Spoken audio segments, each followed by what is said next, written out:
Hey guys, it's Kaz here, and today I'm doing the 2 books, 1 stone tag. So, I was tagged in this by Faye over at Books and Chocolate, so I'll leave her video down below, and also I'll leave the original, so check that out too. Which was created by Sean the Book Maniac, so all that. So question 1 is the second to last book you read, and as I'm filming this, that is Assassination Classroom Volume 1. It was quite fun, it was weird. I didn't know what was going to happen apart from, you know, across the room, an assassination. But there's this weird alien dude. He's got wiggly arms, tentacles, not arms. And it was pretty fun. I also watched the first episode of the anime as well. So I feel like I might go anime route, because a lot of the time with manga, the anime is so to the point and exact compared to the manga versions that it feels like I might as well watch stuff that's colour and moving rather than reading it, because it's exactly the same. We shall see. Question 2 is the second book from the top of your TBR. So physically my TBR is everywhere. There's just, the books are everywhere. I don't have a TBR shelf, but what I do have at the moment is a TBR crate, which is for the mental health-a-thon. So these are the books in that crate. And as you saw, Boy Erased was the second book down, so that counts. This is non-fiction about a boy that got forced, made to go to a conversion therapy type of thing. So we shall see. Is this on my 2020 TBR? I feel like it might be, so it might be one that I'm definitely getting to. Or it might not. I just saw there was a lot of books on that. I'm not going to read all of them for mental health-a-thon because that's a lot. So question 3 is 2 2-star reads. So I thought about this. I did have a 2-star read last month, but I'm not going there because you can just watch my wrap up from there. So first of all, The Red Pyramid by Rick Riordan. This was a 2-star book and it was so disappointing for me because I love every other series Rick Riordan's ever done. But The Kane Chronicles is just not it. I was just not a massive fan. It was long-winded. You can see it's quite big. Obviously it's a hardback, so they make it big and the words are probably at flipping size 50 or whatever. But it just felt like it dragged. It was long-winded.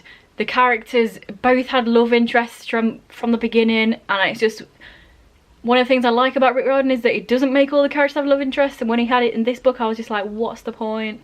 These are children. They don't need love interests, thanks. And yeah, I just wasn't feeling the Egyptian gods. It's just unfortunately not great. I think I give book 2 and 3 of the series 3 stars. So it got a bit better, but the first one was just such a letdown. And then I'm also going to talk about 13 Reasons Why by Jay Asher. So I picked this one because recently-ish, over the past month or two, I've talked at separate comments on different people's videos because I've mentioned this book, and then I have to get my feelings out because I haven't talked about it for a few years. So I thought, hey, perfect timing for me to go on a 13 Reasons Why ramble. So, 2-star book. Most people's issue with this is about the whole suicide rep, the fact that it's damaging and not great. That is not my thing with this book. That's not what I'm not a fan of. What I don't like about this book is, first of all, there's no characterization for any characters. I'm pretty sure I read this all in one day, and like I would get to reason 8 and they'll say a name and I'm like, who the fuck is that character? Was that the person from tape 1, tape 3, tape 9? Like, nobody had any personality or any distinguishing characteristics, so nobody felt like a different person. I couldn't distinguish characters. So I was just like, who is anybody? Second of all, it felt like the author purposely picked 13 because it's an edgy number. Oh, 13, oh, you know what 13's like? That's a crazy number. And then realised that he couldn't actually think of 13 reasons, so we got to about 0.7 or 8 and it was like, and the rest is a... It just didn't feel like there was 13 reasons, and it felt like it would just put it there to make it sound cool and edgy, when there clearly weren't 13 reasons. The last like 5 are all the same thing. And also, a big gripe about this book is the fact that, why is Clay even on it? It is such a cop-out. This would have been such an interesting book if we followed a character that had actually bullied this girl or done something wrong or been a witness to something wrong, really, and then had their feelings, be like, oh shit. But Clay was clearly only there so we had a likeable character to watch this through, and it was so pointless. Why was he on the tapes? Why was he the main character? What was the point of him? He didn't do anything wrong. It was just such a cop-out to have Clay just to be a likeable narrator. It was pointless. So those are my things about 13 Reasons Why. Everyone hates the TV show. It's triggering and all that, which I'm not saying it isn't, but I like the TV show more than the book because at least I can see the characters and know who the fuck anybody is. So question 4, luckily, is 2 great books by the same author. We're going good again. And was there ever a better time to shill my sister? No, there wasn't. Look at these 2 great books by Kay MacLeod. You should read them. This is a constellation saga. It's fantasy about a group of people that have powers and have to save the world from this other evil race that are trying to take all the power and drain the world, and it's great, and there's 2 books out and there's going to be 4 books and it's great and you should read it. This is the Carnelian Fox. It's like, think about Digimon, think Pokemon, think Monster Catching, and then read this book because it's the book form of all them things but with more death and fighting and cool stuff and characters that are older than like 10. So it can be cooler. Read them. Question 5 is kind of long-winded, so let me just read it. Question 5 is 2 bails or 2 books you wish you'd bailed on or 2 books you hated. So I don't think I've ever like specifically hated a book. I know I just ranted about 13 Reasons Why, but I didn't like hate it. I don't bail on books because, like in a DNF sense, because I just don't DNF. There's a video about that, watch it, whatever. So 2 books I've bailed on, I'm gonna do it in this sort of way. So I did own all of the Divergent series, but I unhauled it because I thought, what's the point of reading it now? I'd already seen like 2 of the films. I already know what was happening. I know what happens in the last book because everyone goes on about it and how bad it is. What's the point in spending my time to read it? So that counts as bailing.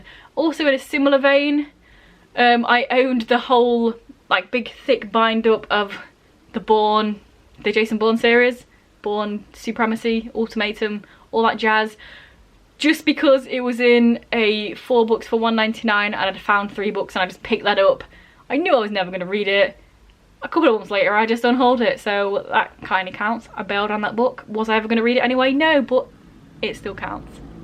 So question 6 is 2 favourite reads so far this year, and honestly, this month, May, already I've read so many amazing books. I swear I've given out more 5 stars this month than I did in like the whole of 2018 or some shit like that.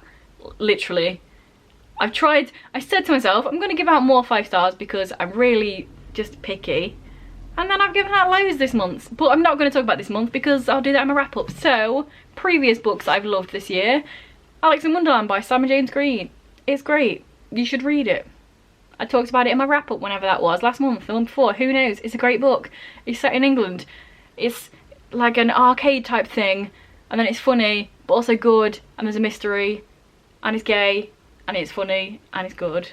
And I cried and I laughed. And also Girl Made of Stars by Ashley Herring Blake. Again, watch my wrap up whenever it was, last month, the month before, I can't remember. I think it might have been the month before, February, who knows, March, who knows.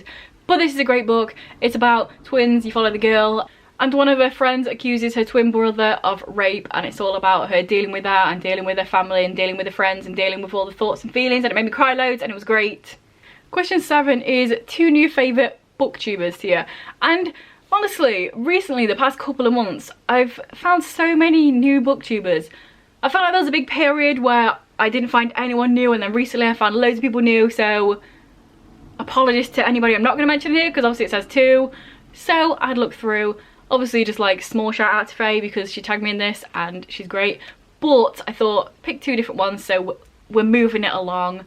So first of all, I'm going to pick Jo Annotations because I had so much fun the other month doing all of her quizzes, and I think her videos are great, and she's just a really nice person, so go and check her out. And also Connor's Library Corner. Used to be Connor Booktube, it's changed his channel name, and he's like a staple now. He puts out so many videos it feels like he's been here forever. Let's just say that. It's not a bad thing, it's a good thing. You should check him out as well. Question 8 is a book you've read twice, and it was a few years ago, just a couple of years ago, where I started rereading books properly. So I have a few of them now. But I'm just going to kind of slightly cheat and just say the All for the Game series because I love it and I've read it twice and I want to read it again and again and again. And I swear every other week I feel like I want to read it again. But so far it's been twice. It definitely will be more. Exy. Games, all the trigger warnings, really dark and taboo, but also amazing and great and found family and everyone's trash but everyone's amazing. All that good stuff. Question 9 is 2 fabulous quotes from books you read recently, and I'm pretty bad at quotes. I can't ever remember anything good. I did read a book called Colour Me In this month, which as I was reading it I was like, oh, this is, I really like the way the words are, but I can't fucking remember any of them. So Goodreads helped me. I knew kind of what I was looking for, but I've got 2 from Darius the Great Is Not Okay, so I wrote them down. The first one is, your place was empty before, but this is your family, you belong here. And honestly, this whole thing of your place was empty is used quite often throughout this book, and I just loved it every time it was said, your place was empty. Like whenever he was feeling down, his friend was like, hey, remember, your place was empty, but it's not now. And just all the love and all the greatness of that. And also, you're the only person who never wanted me to change. There we go, 2 great quotes from 1 great book. You should read it, it's great. And question 10, the last question, is tag a number of booktubers that's divisible by 2. So I'm going to tag them 2 people I already mentioned, so Connor's Library Corner and Joannotations, but I'm also going to tag R. Jensen and Books and Brushes. So all of these people, if you feel like you want to, you should do this tag. If you don't, then don't. I'm not going to force you. Say some words down below and I will comment back to them. Yeah, all that. Please, thanks. Great times. If this is your first video by me and you enjoy it, then please check out some of my others. And if you continue to enjoy, then please subscribe, that'd be awesome. Anyway guys, I'll see you in a few days or with another video.